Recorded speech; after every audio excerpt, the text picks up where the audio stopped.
What is a flower grower and a flower lover supposed to do in the middle of winter when there's no flowers growing? Work with dried flowers. Today I'm going to show you the basics of how to make a dried flower hoop wreath.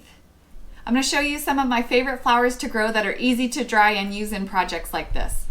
A nice material to make these hoop wreaths out of is embroidery hoops. Wooden embroidery hoops come in a lot of different sizes. It's a nice natural material that goes along with the look of the dried flowers. And they actually have two pieces to them. So when you buy an embroidery hoop, you actually can make two wreaths from it. We'll just make sure to cover up the hardware.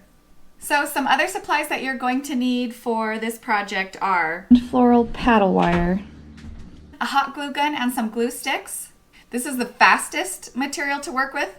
You could work with craft glue if you want. It just takes longer to dry.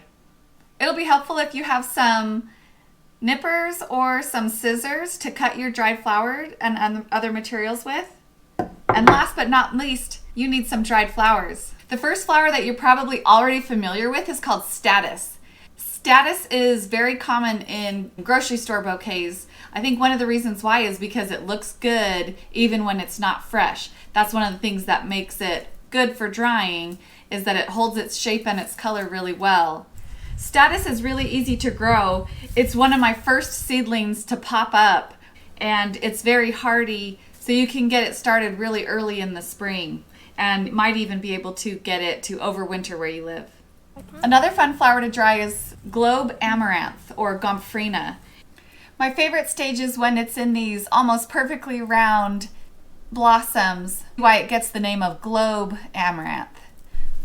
Straw flower, sometimes known as everlasting flower, are very common for drying. You can harvest them at many different stages of bloom, and they continue to open a little bit as they dry.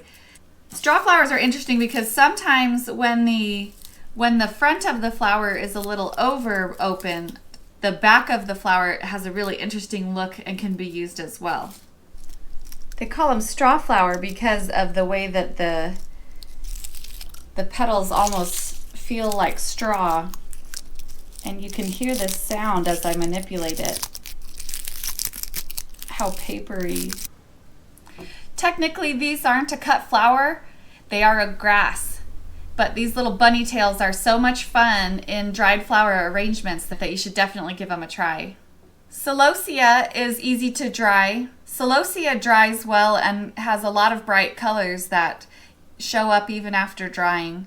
This is a spike variety. If you've ever seen the coxcomb variety that kind of looks like a brain almost, that's a fun celosia to grow as well. Amaranth is good for drying. Technically not a flower either, but really can add a lot of visual interest to your dried arrangements. The way that we make a wreath is not by evenly spreading flowers around the circle. What we're actually going to do is construct a number of tiny little bouquets. By doing this, it gives a more even feel and a more balanced look to the wreath.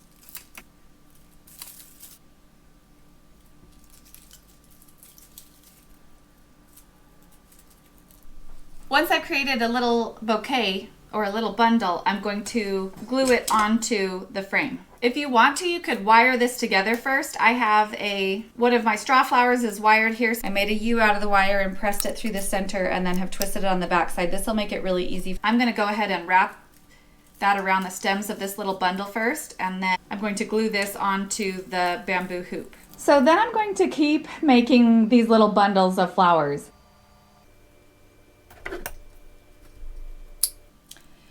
Now when I have a second bundle ready, I'm going to lay that down over the stems of the first little bundle to cover up the stems.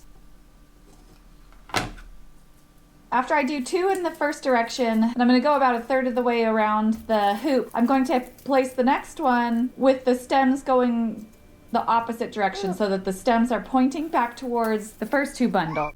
So when we get to the middle, there's going to be this place where the stems are crossing over. What we're going to do at that point is start to just individually place straw flower.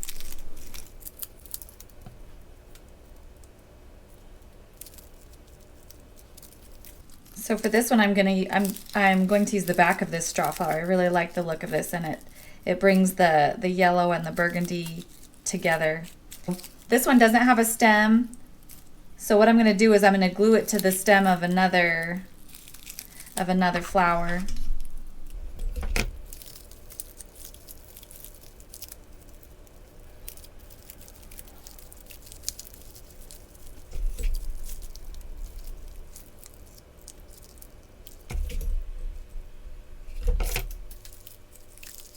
So then at this point, I'm going to look at the wreath and see where it maybe needs a little bit of filling in. I want to put a few more bunny tails in here. I like to put these bunny tails in with their stems a little bit long so that they will have a little bit of movement in them, not just be stuck up next to the flowers. I'm loving these really tiny bunny tails for this one. Then I want to look at the colors and see if the colors look balanced or if I need a pop of color somewhere where I can add another straw flower in.